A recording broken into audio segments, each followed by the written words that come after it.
Bienvenidos al Corazón de las Palabras. Corazón de las Palabras. Conduce Pablo Silva Olazábal. Produce Gustavo Germán. Auspicia Biblioteca Nacional. Amigos, ¿cómo están? Bienvenidos a Radio Uruguay, bienvenidos a La Máquina de Pensar. ¿Cómo andan? ¿Cómo lo están pasando? 20:01 arranca La Máquina de Pensar aquí en la Ciudad Vieja, con Nano en controles de emisión, el flaco Germán en la puesta a punto. En una semana, ya lo he reiterado durante todos estos días, que no le dedicamos a un escritor en especial, no se lo dedicamos, aunque estuvimos hablando de muchos escritores, de muchos libros. En concreto estuvimos hablando de Antonio Di Benedetto, de Sama, estuvimos hablando con Ana Greenbaum sobre un escritor acabado. Ayer hablamos a España sobre una novela que salió en un blog, Tras la pista de los suicidas. Es una banda mítica, pero no se sabía que era mítica, uruguaya desaparecida, de los 70, protopunk, que aparentemente su líder, Ulises Luna, desapareció, y este hombre, este valenciano Néstor Mir, continúa buscándolo y creó esa novela que se llama Tras la pista de los suicidas. También hablamos del poeta Saúl Pérez Gadea, y yo les avisé, hoy vamos a recibir a un escritor argentino, Pablo Jutkowski. ¿Cómo andás, Pablo? Buenas noches, ¿cómo te va, Pablo? Gracias por la invitación. El tocayo Jutkowski vino junto con los amigos de la editorial Crack Up, que se llaman Néstor Pascuso y Ariel Díaz. Bueno, bienvenidos. Sí. La idea es que mañana van a presentar una novela editada en Argentina, algo que realmente no suele ocurrir aquí, no es frecuente en Montevideo, y se trata de, junto con, como es, Positos Libros, ¿no? Una actividad, ¿no? Que va a ser mañana, y lo voy a repetir a lo largo de este programa, pero va a ser mañana en Positos Libros, que está en Avenida Brasil, esquina Brito del Pino. Van a presentarlo junto al periodista Nelson Díaz, y bueno, va a estar Néstor Pascuso y Ariel va a estar acá, y el hombre que se llama Pablo Jutkowski. Esta novela que voy a dejarse que el autor diga cómo se llama. Porque tiene un título bastante complejo, es un título onomatopéyico. El modo de pronunciarla es Rufsch. Le explico un poco qué tiene que estas dos palabritas que crearon, que me surgieron mientras avanzaba con el proceso de la escritura de la novela. Ruj significa es una bestia saliendo del agua, emergiendo del agua, y Rufsch es la rompiente de una ola. El título es justamente, es una bestia emergiendo y una ola rompiendo. Onomatopéyico, el título me surgió porque es una manera de buscar los límites del alcance de la palabra, ¿no? Cuando un título es onomatopéyico es porque uno está buscando de alguna manera hasta dónde se extiende la palabra escrita. O puede ser el fracaso de la palabra, ¿no? También.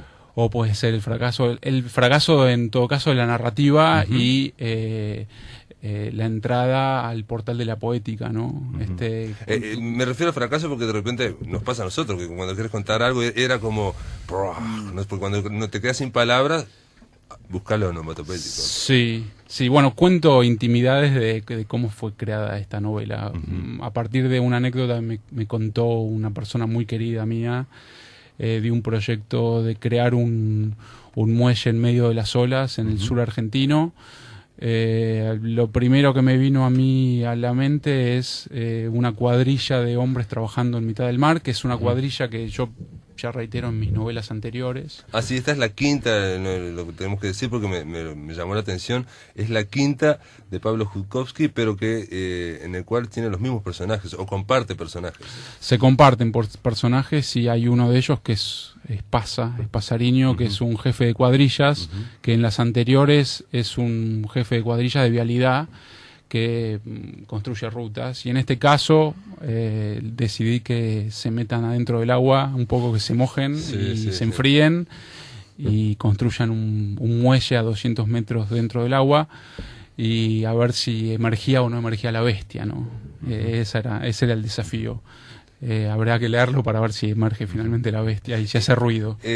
También habla de la energía mareomotriz, ¿no? También hay una cuestión. Justamente. Es una especie de artefacto para generar energía mareomotriz. Sí, originalmente, el origen Sí. de la novela es esta persona muy querida por mí, me contó un proyecto de energías alternativas Claro. en el que está trabajando, que es la captura de energía a través de la fuerza de las olas, Sí, sí. ¿no? Que existe realmente, es Existe, sí, es sí, ya un sé que método de existe, energía. pero parece algo medio contradictorio, ¿no? Cosas firmes, metálicas, para tratar de atrapar la energía que viene del mar, que golpea el mar, ¿no? Y a la vez algo bastante complicado de hacer, debe ser, ¿no? Sí, es bastante complicado y todavía no está probado en el mundo si realmente tiene su eficacia la acumulación de este tipo de energía. Es alternativa, la ola no deja de romper nunca. Claro, no para rompe, nunca, claro. rompe contra el muelle y ahí los ingenieros y los científicos ven de qué modo acumula energía. No era mi tarea, ¿no? Cuando No, decidí... pero aparte está el tema de la erosión, el desgaste, ¿no? O sea, hay que quitarle energía a algo que también te está erosionando constantemente. Sí. Y también el tema de la bestia, de por qué el título, porque el origen de este proyecto de energía undimotriz de las olas que existe en España, en una localidad que se llama Mutriku, esto es real, existe. Cuando llevaron adelante este tipo de proyecto, donde se acumula energía a través de la rompiente de la ola, los científicos no tomaron en cuenta cuando terminaron la obra que el muelle rugía literalmente y generaba contaminación auditiva muy fuerte. Sonora para la gente que vivía, sí, es sí. literalmente una Sí, sí, bestia sí. rugiendo. Sí, sí, sí, sí, sí. Y a mí me pareció muy interesante como para trabajarlo desde la literatura, desde la búsqueda del alcance de la palabra, desde todo punto de vista. Me pareció muy interesante. Esta persona que me lo Claro, contó... es una metáfora, digamos, sí, que tiene muchos significados. Yo lo que pensé, te digo, cuando lo terminé de leer, surge por qué se llama así, ¿no? Y pensé también, a este hombre le surgió durante la escritura, pensé, ¿no? Y pensé, ¿y los editores cómo le dejaron poner ese título? Encima el apellido es difícil. Porque Claro, claro, uno claro. lee Pablo Jutkowski y digo, primero va a leer el título, que solamente está en blanco, y cuando lee, no es que sea difícil, pero es Rufs, ¿no? Entonces levanta la vista para leer el apellido. Entonces, Jutkowski, más difícil, no, Son amigos los editores y... Bueno. No, pero lo que... Por algo hoy publicamos 5 novelas. Pero ¿no? lo que pensé, ¿sabes qué pensé? Es que ahí está Es la que- calidad, digamos, una cabeza editorial diferente. ¿Me explico? Que va a la cuestión un poco más artística, si se quiere. Se los pregunto, digo, ¿no? O capaz que para ustedes no fue ningún problema, pero otro editor te dice, no, ponele la marea, ¿no? ¿Entendés? O luchando contra viento y marea, no sé, algo así. No le pongas rufs. Pregunta. No, creemos en el talento de Pablo y por algo seguimos apostando a él, digamos, a publicarle libros, digo, y eso lo respetamos. Creo que en eso no hay, no Sí. sé, Néstor. Y también escuchábamos lecturas, qué sé yo. La historia está contada por un tonto con mucho ruido y mucha furia, Claro, sí. ¿no? Shakespeare Sí, sí, y sí, sí. Faulkner, Sí, el sí, sonido sí, de la el sonido furia, de la furia. y Onetti y ¿no? Las tradiciones de la Claro. escritura de un lector. Y bueno, acompañamos eso un poco. Sí. O sea que no solo Cuando plantearon el tema contaba del él. título, porque se lo cuento a la audiencia, porque a veces estas cosas no se saben. Normalmente en este proceso de edición, bueno, el autor puede, y sí, digo, defender totalmente la novela y puede que no le toque ni un punto y una coma y eso está lícito. Pero en general los editores dicen, bueno, el título, déjanos opinar y también con la carátula. Una cosa que no he dicho que este libro tiene una bella ilustración que también es del autor. Sí, es una pintura mía de los años 90 que la tenía ahí arrumbada Ajá. y medio olvidada. Y cuando decidimos editar esta novela, me apareció, salió del armario, Sí. de la oscuridad donde estaba y decidimos incorporarla al arte de tapa porque es una marea y tiene que ver con el mar y nos interesa también, como esto, Pablo, que vos comentabas de Crack Up, que es la editorial, nos permite a los autores decidir el arte de tapa también, si uno quiere incorporarlo, más que seguir, bueno, esto es que lo cuenten los editores, pero más que seguir una línea comercial. Sí, comenzó con el segundo libro de Pablo, que se llama Yemal. Ahí fue la decisión de incluir obras tuyas en la tapa, ¿no? Ya sea una ilustración, una pintura. Yemal, en su momento, luego pasa, Enero en Bernabé, y bueno, RR. Se lo llama RR. No, Néstor y Ariel, los editores de Crack Up, esto no es novedad, pero también sería interesante contarlo a los amigos que nos escuchan de La Máquina de Pensar, así como ocurre un poco en Montevideo, que hay un movimiento en realidad, creo que ocurre en todo Occidente, ¿no? Se generó un movimiento de editoriales independientes, que incluso normalmente investigan o arriesgan más por el lado de la experimentación, si se quiere, ¿no? O por lo menos con riesgos más artísticos, y han copado un nicho muy importante de mercado. En este caso, ¿cómo nace Crack Up? ¿Cómo es que...? Porque no está, digamos, entre las 4 o 5 que uno conoce, Adriana Hidalgo, digo, que ya ahora ya no son tan chicas, ¿no? Sí. Que surgieron en el 2002, 2003 y... ¿no? Nosotros en el 2006, bueno. estábamos armando un libro, 2005, Ujú. y anoche hablábamos en una tertulia ahí en la casa de mi hermano, ¿no? Sobre no editoriales independientes, sino pequeñas, ¿no? El trabajo así más Claro. de hormiga, artesanal. Y Crack Up surgió a partir de un libro que se llamaba Cerdos y pos una librería que armamos. Tenemos una librería Ajá. y a la librería le pusimos Crack Up y Ariel dijo, tenemos que ponerle a la editorial Igual, Crack Up. sí, sí. Como ocurre Para con reforzar, ¿no? Como La- ocurre la con apuesta, Mansalva sentido. también, ¿no? Mansalva es una librería y es una editorial. Sí, sí, es una fórmula, es una antigua fórmula, sí, ¿no? sí, sí, Librería editorial, no descubrimos la pólvora. No, claro. Como es Shakespeare and Company, ¿no? Ya. Dedito a Joyce. Tan lejos Tal estamos. lejos, bueno, conservemos la distancia, por favor. Nos Biche, saludamos, era la sí. chica Biche, Dos era. potencias se saludan. Pero sí, pero así eso surgió, funciona, sí, ¿no? surgió. El tema de tener la boca de expendio, Claro, claro. de tener la editorial y cada uno con su estilo, ¿no? Eterna Cadencia, Mansalva. Claro, Eterna Cadencia también es una editorial, es una librería primero. Sí, obvio. Pero la diferencia es que Mansalva tiene una fuerza en el nombre, en significante, y Crack Up también. Eterna Cadencia tiene como Claro. otro tempo, ¿no? Otra cadencia. En el nombre Sí, mismo. sí. Y te referís, perdón, a también que las librerías no tienen el mismo perfil. A eso te referís, Exacto, ¿no? exacto. Son otro perfil. Sí, son como el estilo de las personas que están. Claro, ¿no? claro. Y de las editoriales también. Y eso les lleva a pregunta, digo, a pensar en que, digamos, que los clientes que van a la librería, o bueno, que se generan determinados círculos, que pueden interesarles, por ejemplo, el trabajo de Pablo, ¿no? De Pablo Jukovsky, ¿no? Sí. Bueno, de hecho ya llevan como 4 libros, ¿no? Ya sondearon bastante. 5, sí, A esta altura, 5, sí, en la 5. quinta. Sí, se buscan lectores, ¿no? Más que consumidores Claro. del libro abajo del sobaco, Exacto, ¿no? exacto. Lectores, Claro, ¿no? claro. Conversaciones, Claro. un libro lleva a otro, ¿no? La recomendación del librero, ¿no? La librería, la editorial, el autor, todo un poco junto, ¿no? Claro, Por claro, ese claro. lado, como algo compacto. Y en este caso, la relación con Pablo, ¿cómo surge? Digo, Si contamos- ¿ese fue el primer libro que publicaste vos? Sí, ¿no? Mar con para ellos. Bastián. Mar Con para ellos Bastián. publiqué 2007. el primero en el 2007, Mar que es para una Bastián. novela que se llama Mar para Bastián. Que es el personaje, el protagonista aquí, en este caso, ¿no? Es un personaje, Bastián, que me acompaña en la escritura hasta esta última que publicamos. Bastián, Bernabé, Pasariño. ¿Cómo nos conocimos?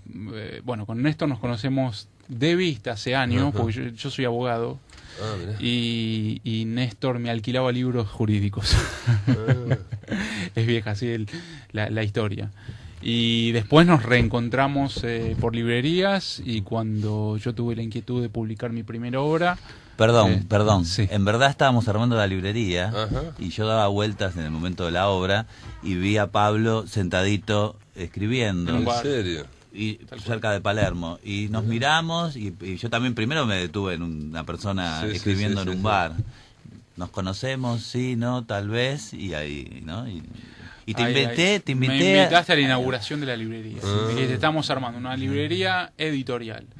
Bueno, y ahí empezó la relación. Hoy tenemos una relación de ya muchos años de amistad. Mucho más fortalecida la amistad que el vínculo editorial, ¿no? Pero así nació. Bueno, pero en este caso Pablo Jukovsky ha casi publicado con Crack Up casi un libro por año, ¿no? En este caso yo te preguntaba, digo, comparten el mundo de los personajes, por lo menos principal, algunos personajes.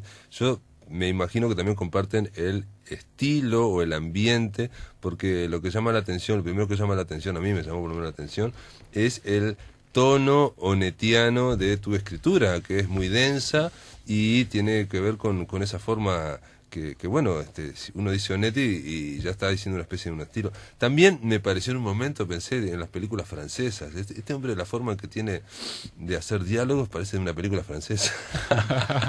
Viste que los franceses le dan mucha importancia a los diálogos, ¿no? Incluso en las películas. La sostiene el guión, las películas. No, pero en general, incluso Sí. los franceses, está el guionista y está el dialoguista. O sea, Ah, tiene un sí, oficio sí. que es el de dialoguista, que por eso están muy elaborados los diálogos y siempre son verdad. un poco directos, si se quiere, ¿no? Sí, en mi caso, cuando decido incorporar el diálogo en la escritura, tiene que haber mucha contundencia cuando hablan los personajes, ¿no? Mis personajes no abren la boca para decir buenos días, o cuando dicen buenos días lo dicen, intento buscarle peso a la palabra, Claro. ¿no? Después, de alguna manera, la escritura va llevando como una especie de oleaje que va llevando la trama, ¿no? Una trama que no sé qué te ha resultado a vos, pero yo la voy buscando a medida que avanza la escritura. No la tengo prevista. Sí tengo previstos los escenarios, los personajes, pero la trama la voy encontrando. Con Rouge, con esta última novela, también empieza... Sí, en un momento no se devela. En un momento se dice, creo que se dice en la novela, creo recordarlo, que se dice que lo fundamental es un paisaje y que esté la gente. Sí, ¿no? Los personajes que estén, con eso ya está va a avanzar, va a aparecer. Que aparezca. Que algo parece también muy onetiano en ese sentido, ¿no? Si uno lee las novelas de Onetti, ahora a mí me llevaba un poco, pero atención, son dos estéticas diferentes, la tuya y la de Onetti, ¿no? Pero me recordaba un poco el astillero en la cuestión del mar y el tema del puerto, los muelles, un aire de decadencia y el tema ese de un infinito cansancio, ¿no? O sea, el tema de que la derrota, el aire de derrota parece campear todo, ¿no? Sí, a mí, bueno, me resultaron me han influido mucho el astillero. Mirá. Y el astillero ni hablar, ¿no? Ajá. Para mí es la novela. Porque el astillero, novela. porque es una novela que también, viste, que en un momento no tiene mucha acción. Hay momentos que como que parece que se queda solo en el ambiente, ¿no? Y es como dijo Benedetti en un prólogo a una edición del astillero, es la historia de un alma sin los sucesos. Lo que escribió Onetti en El astillero. ¿Es Larsen o es un alma ahí deambulando por Santa María y por Puerto Astillero?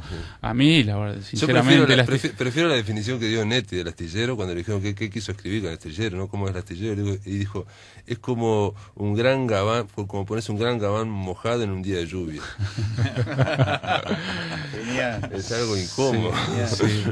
Bueno, en mi caso, El astillero me ha generado mucho influjo en mi escritura, y otra novelita corta, pero no por corta, no tiene más contundencia, que es Para una tumba sin nombre. Es impresionante esa novela. Porque Para una tumba sin nombre es el modo en que se crea un relato, ¿no? Bueno, cómo se crea, lleva cómo al se extremo, crea. ¿no? O sea, el tema de lo que es contar y qué es lo que cuenta. Bueno, él mismo lo dicen, Para una tumba Para sin los nombre. escritores, Para una tumba sin nombre es un texto... No me gusta usar el término obligado porque no hay obligaciones en la lectura, sí, pero... estoy de acuerdo, si no hay absolutos. Pero en el caso de Para una tumba sin nombre, como que lleva... Y ahí sí, mirá, ahí sí le veo más, digamos, afinidades, que ahí sí veo más... Y porque Para una tumba sin nombre se construye un texto. Va construyendo un texto. Sí, exactamente. Entre Díaz Grey y Jorgito Malavia. Claro. Y en Ruja hay mucho de eso, ¿no? Claro, no, está bien, ¿no? Por eso para mí, Para una tumba sin nombre...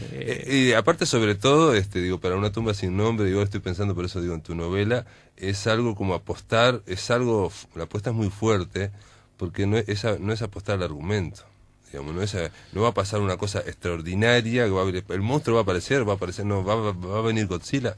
No, Godzilla no. O sea, se basa todo en la prosa envolvente, ¿no? Sí, de hecho... Que sea interesante lo que te estoy hablando y lo que te estoy contando de esta persona. Sí, de hecho, yo en la novela la trama es la construcción de un muelle en medio de las olas, y yo no me tomé ni el trabajo de saber o interiorizarme cómo técnicamente se construye un muelle, yo ni sabía, y ni me interesó. Quería trabajar con los elementos que yo podía tener en mi experiencia o en mi imaginación del modo en que se construye un muelle a 200 metros de la costa. Hombres trabajando a 200 metros de la costa, es una obra titánica. Sí, no, y sobre todo muy sacrificada, ¿no? De mucho, muy dolorosa, ¿no? Con mucho dolor. Amigos, después de la pausa continuamos aquí en La Máquina de Pensar. Estamos conversando con Pablo Jukovsky, el autor de RR, una novela que viene con Crack-Up, y los editores Néstor Pascuso, Ariel Sebastián Díaz, y ahora se nos va a incorporar Leonardo Silveira. En el aire de Radio Uruguay, La Máquina de Pensar.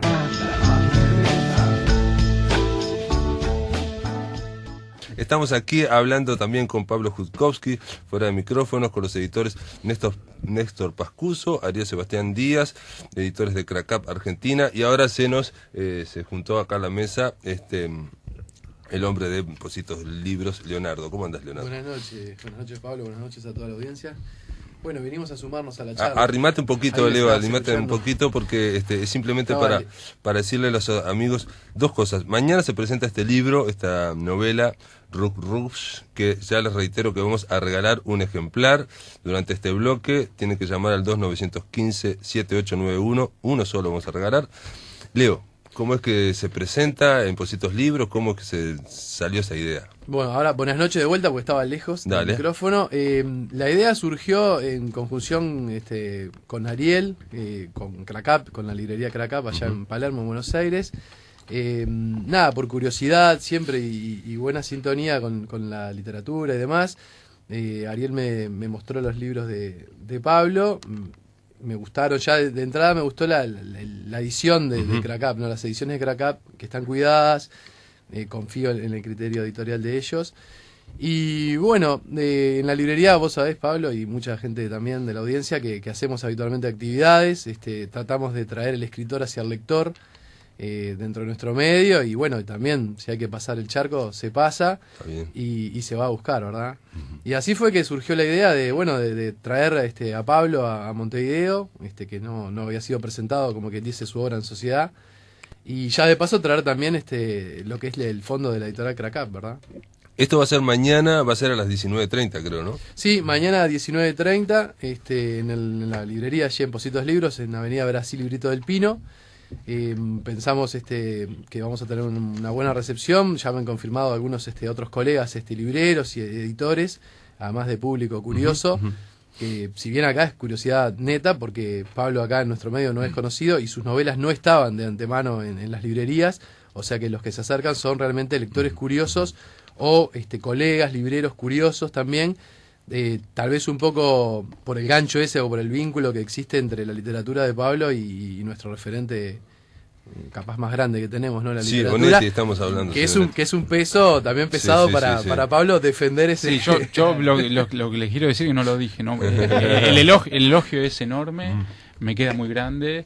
Onetti para mí es un gran referente, y por ahí vamos, ¿no? Sí, no, yo sabía, le decía un poco pero yo le decía fuera del micrófono que digo que el estilo, digamos, el tono, la propuesta, que obviamente es una propuesta personal, pero digo que esa digamos, onda tipo onetiana, por llamarlo algo, con una apuesta muy muy fuerte en el lenguaje, no es la habitual en Uruguay, no se ve. No. Perdonad, quiero decirles a los amigos que no sigan llamando porque ya voló el libro, y entonces para que no sigan llamando. No, que no es habitual, es más, es una escritura que a veces se le esquiva acá, ¿no? Últimamente, como librero hablando, lo que prima son las novelas de corte policial y como un poco más aceleradas de ritmo. Y por ese lado realmente sorprende un poco, corriéndonos un poco de la broma de la comparación con Onetti. Más allá de eso, yo creo que la prosa de Pablo vale la pena ser descubierta acá entre nuestros lectores, también por una sencilla razón de que, también esto es personal, considero que hay una crisis de ficción, y si bien se editan muchos libros, no se editan la cantidad de novelas, que además sería lo que más se vende según indica el mercado. Pero yo creo que en nuestro medio no hay gran edición de ficciones, ¿no? sacando los autores de siempre, nuestros grandes novelistas, que son los que vienen sacando novelas últimamente. Ahora sacó una Fernando Butazzoni, que está agotada ya, una novela de 750 páginas. Ahora se viene una novela de Hugo Burel, que es otro gran novelista, y Tomás de Matos está preparando una novela, Milton Fornaro está preparando una novela que creo que sale dentro de 1 año y medio más o menos. O sea, siempre los grandes están trabajando en novelas. Los nuevos autores han salido ediciones de cuentos, y bueno, después un montón de literatura que son ensayos sobre determinadas temáticas. No, pero eso habla también de cierto miedo directamente a vender novela o vender ficción. Ahí, supongo yo que en Buenos Aires también se palpará esa aprehensión a, como que yo lo comparo como si fuera un piso enjabonado. Entonces los editores y los críticos muchas veces no quieren casi ni jugarse por nada nuevo, porque no se sabe para qué lado va a agarrar la pelota. Entonces hay una prudencia, por llamarlo. Sí, vos hablas del riesgo, creo, con la primera parte. Bueno, y eso hay que tomarlo y dejar al autor que haga su camino. Bueno, y la editorial es acompañar, ¿no? ¿no? Más allá de... Y después encontrar a ese lector, ¿no? Que está como...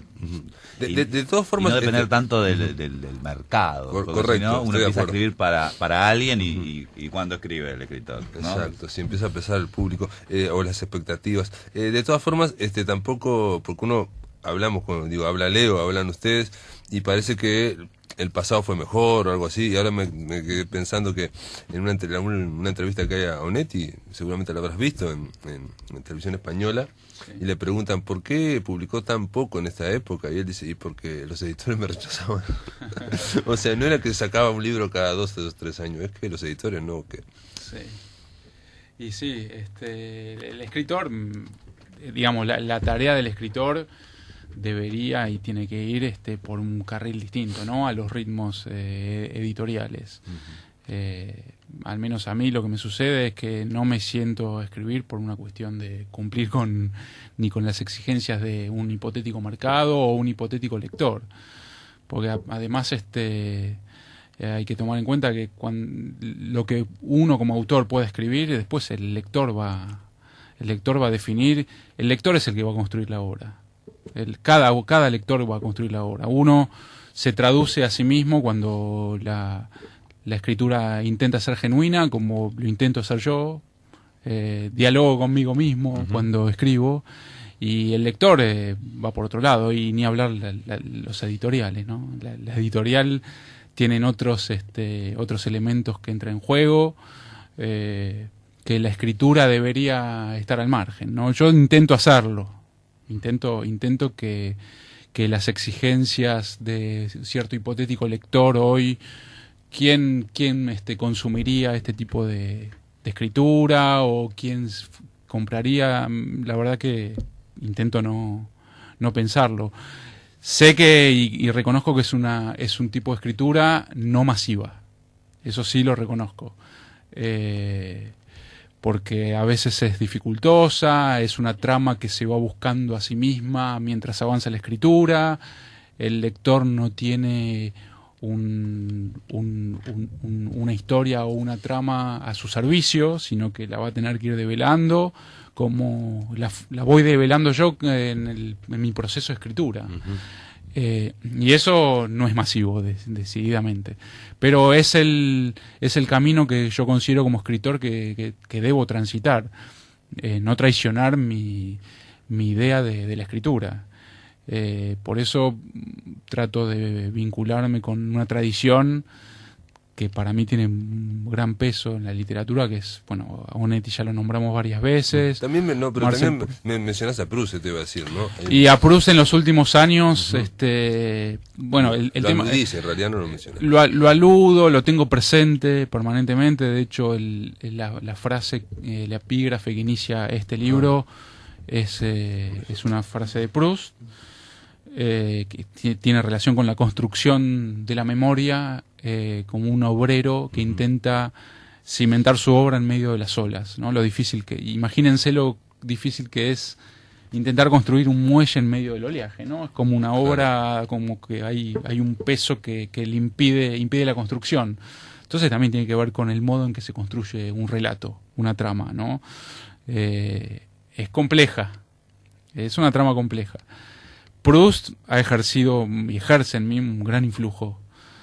Su obra me parece magistral, me parece que hay un método de cómo, para los escritores, del modo en que debe escribirse. El último tomo de En busca del tiempo perdido es un manual para escritores, para mí. Así, eso debe tener en la cabeza un escritor cuando se sienta a escribir. El último tomo de En busca del tiempo perdido, que hay que llegar a la página 3000, 3500 claro, para darse cuenta, ¿no? Sí. Y transitar por la aristocracia francesa, que, bueno, en el interín son tomos bastante arduos, pesados, pero para mí la obra de Proust es magistral, ¿no? Es el trabajo de la memoria. Justo ayer estábamos hablando, de un escritor que se llama Saúl Pérez Gadea, que es un poeta, que se presentaba ya lo que hizo el muchacho que sí, bueno, entonces al final había una carta de Onetti a este hombre diciéndole que lo bien que había estado, no sé qué, y bueno, diciendo con otras palabras más o menos lo que estamos diciendo aquí, que no lo ha dicho solo Onetti, ¿no? El Hebrero y otro, y muchos grandes del tema de tratar de buscarse a sí mismo, escribir para adentro, ¿no? Y no estar pendiente de la afuera, porque y es inevitable perderse, y aparte eso no asegura nada. Pero una de las cosas que había en la otra carta, digamos, hay dos cartas, en la que Onetti le escribe a Benedetti, le critica a Onetti unos cuentos de Esta mañana y otros relatos, dice que no le gustó, pero le habla de lo bien que le encantó un ensayo sobre Marcel Proust que había escrito Benedetti, y él dijo, yo pensé que a esta altura nadie podía decir nada más de ese francés, pero usted lo ha dicho, bla, bla, bla. Y ahí también sale claramente que para Onetti era también un referente, ¿no? Aparece también en las cartas a Pairo. Algún tipo de... Vos lo mencionaste me tomé el trabajo de buscarlo, ahí. porque dije, bueno, ¿cómo vinculo a Onetti con Proust, no? Y en las cartas a Pairo hay un intercambio entre ellos en alguna de las cartas, en donde mencionan algo sobre el primer tomo, sobre Combray, que es una localidad, un escenario de escritura de Proust, con lo cual evidentemente... Sí, no, pero aparte lo menciona, y en estas cartas que hay, creo que están disponibles en internet, entre Onetti y Benedetti, le dice esto que yo te digo, porque ahora la recordé esas cartas, y Benedetti le responde, le dice que lo que mejor que hiciste prácticamente es este ensayo. Al principio, estamos hablando de su carrera, ¿no? Claro. Y Benedetti le dice una frase que es terrible, le dice, yo daría 10 ensayos como ese por poder sacar un libro de cuentos, porque no quería ser crítico ensayista, estaba desesperado, pues, ¿no? Y ahí habla de su corazón, digamos, Benedetti dice, estoy harto de pagarme los libros con los aguinaldos, dice, ¿no? Se había pagado los 7 primeros libros con el aguinaldo. En fin, Pero perdón, Pablo, sí. ¿Se puede trazar un paralelo entre la Santa María, la creación de Santa María de Onetti, y los escenarios de Proust, de Combray y Lierre? ¿Sí? Con lo cual Proust también se detiene en 2 o 3 escenarios de la Normandía y la Bretaña francesa, que es una creación, son ciudades ficciones, ficciones, ¿no? digo, de hecho hay una localidad francesa que se llama Illiers, en la Normandía, que con muy buen acierto la municipalidad de Illiers, un pueblo chico, le cambió el nombre a la localidad y le puso Illiers Combray, porque Proust le pone el nombre de Combray. Claro. Y hoy yo tuve la oportunidad y el gusto de poder visitar esa localidad en Francia, y te encontrás con todos prustianos, ¿no? Así como... Y bueno, pero es como si en Argentina ahora le cambiaran a una ciudad chica, le pusieran Santa María, ¿no? Se ha hablado que era Campana.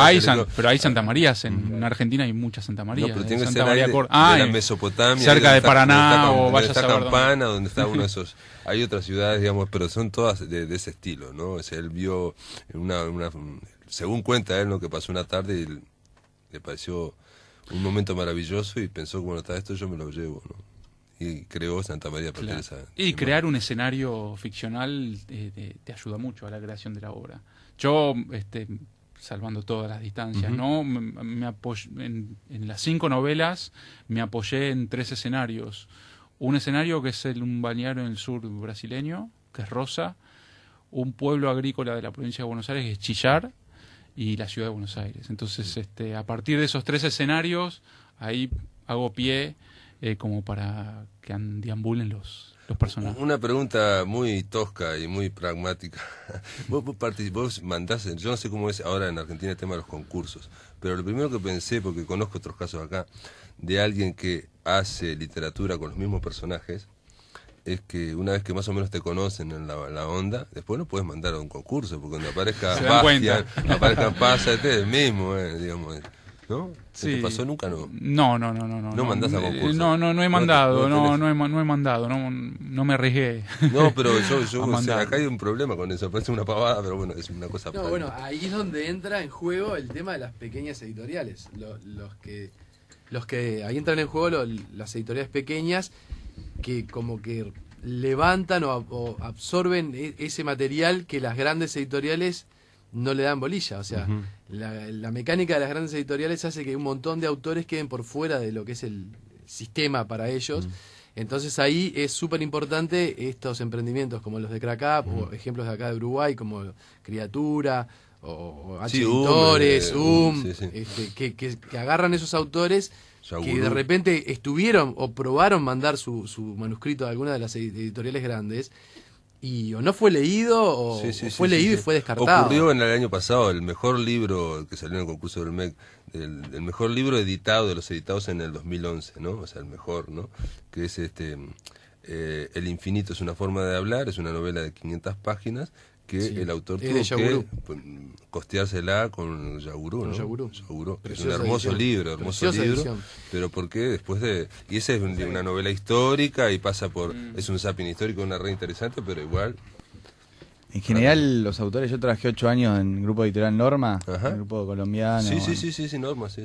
En multinacional, y por lo que veo, lo que vi... el autor está, salvo algunas excepciones, muy maltratado por estos grandes grupos. La política de autor es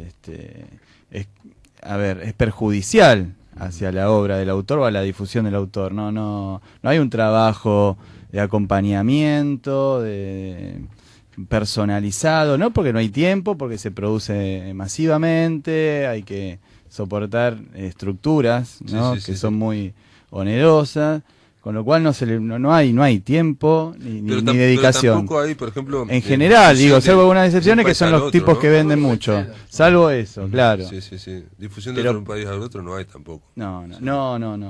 Salvo los bestsellers, ¿no? Salvo, esa lista de 5 o 6, ¿no? Por eso, número puesto, claro. Por eso me parece que este tipo de actividades así rioplatenses, por llamarlas, que traen, en este caso Pablo que cruza para acá, pero así como pasa así, puede pasar que nosotros tengamos que ir a Buenos Aires, a Crack Up de repente, o a otra librería, con autores nuestros y presentar para que se enteren allá de que están estos libros, porque de otra manera es imposible. Hoy en broma caminando decíamos tratados bilaterales. Exactamente. Sí, más ahora que hay problemas para sacar los libros, llevar los libros. Nada, Pablo Jukowski, gracias por estar acá en La Máquina de Pensar. Pablo, muchas gracias a vos por la invitación. Y amigos, Néstor Pascuso, Ariel Sebastián Díaz, Leo, gracias por estar acá. Y bueno, reiteramos que mañana, si quieren ver, en 19:30, en Positos Libros, Avenida Brasil, esquina Brito del Pino, Nelson Díaz y quienes están aquí van a conversar de esta novela que vale la pena leer, ¿no? Otro nediano, Nelson Díaz es un gran noveliano. Sí, claro, Nelson Díaz también. Por eso se colgó mucho y le gustó la prosa de Pablo. Bueno, lindo sótano tiene la librería, Lindo sótano tiene la librería. Buen lugar. Bueno, muchas gracias, Pablo. Un placer. Nada, después de la pausa, amigos, continuamos aquí en La Máquina de Pensar. En el aire de Radio Uruguay, La Máquina de Pensar.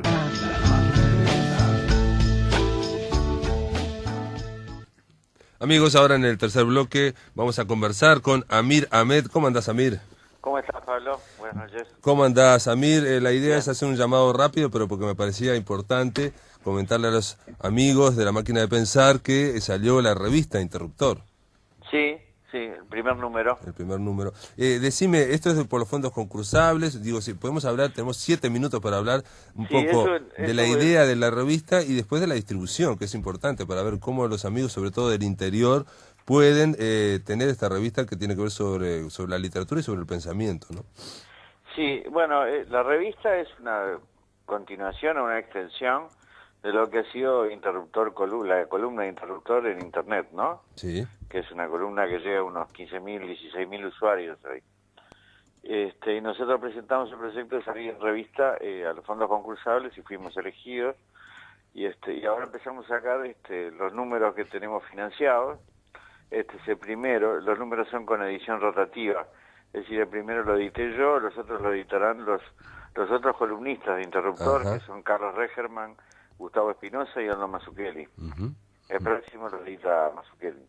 Una pregunta, Amir, te pregunto porque esto al ser financiado por los fondos concursables, ¿esto no se vende o se vende? No, la distribución es gratuita. Ah, mira qué bien. La distribución es gratuita y se hace por correo. Nosotros ya hicimos un llamado a los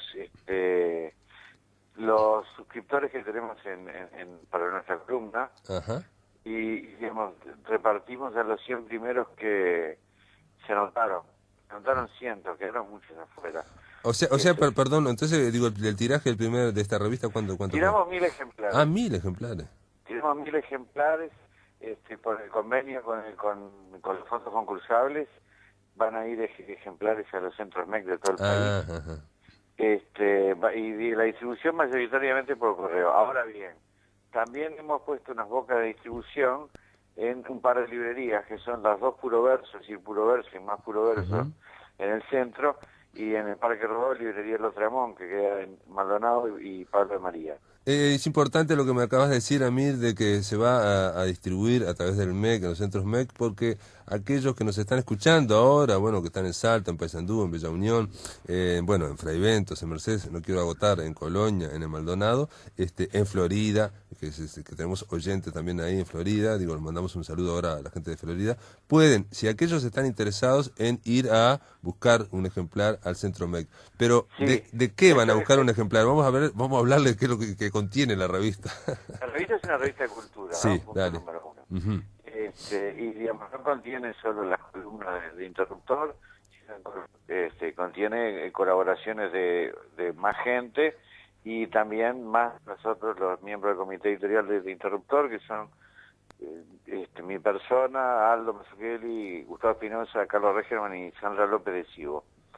Y este número 1 cuenta con colaboraciones de Sandino Núñez, Ramiro Sanchís, Alma Bolón, de Ramiro Quintana, Argentina, una entrevista a Virginia Patrone, y tiene, creo que es, bueno, la gente no la puede ver, pero creo que tiene una excelente diagramación y diseño que hizo Rodolfo Fuentes, y muy buenas ilustraciones también. Hay que decir simplemente, por ejemplo, para tener una idea, porque claro, nos quedan pocos minutos a mí, pero simplemente decir, hay un artículo de Ramiro Sanchís sobre la narrativa del Plata reciente, o sea, de la narrativa de Río Platense, o por ejemplo, hay un artículo que leí, ¿cuál fue el tuyo? Que leí, el tuyo era, no, ese no lo leí. No, yo prologué. No, y reseñé un libro, ¿no? Para este número. No, pero ¿no hay un artículo tuyo sobre que empieza hablando del hebrero? Sí. Una columna puede ser. Claro, la elegida por el hombre también, penúltimo, también Zombies. Contiene las 16 primeras columnas correcto. de Interruptor de revista. En el caso tuyo, por ejemplo, para que vean, a mí Hamed ha hecho un artículo sobre los zombies y sobre las zombie walks, las caminatas zombies en distintas capitales del planeta, tratando de ver qué quieren decir, bueno, tratar de hacer un análisis sobre eso. O, por ejemplo, Gustavo Espinosa escribe, este es el artículo que leí, claro, son columnas de Interruptor, escribe sobre Tomás Berreta no murió de cáncer, sobre una corriente que podría ser de la actualidad del pensamiento, que es la de desmitificar y la de decir que, bueno, la justa está por otro lado. No está en la historia tal como nos la contaron, sino que está en la historia íntima, privada. En fin, digo esto unos brochazos muy gruesos. Por ejemplo, Regerman en un momento escribe también un artículo contra los concursos de minicuentos y de celulares, ¿no? Sí. Ahí lo tomamos en cuenta acá.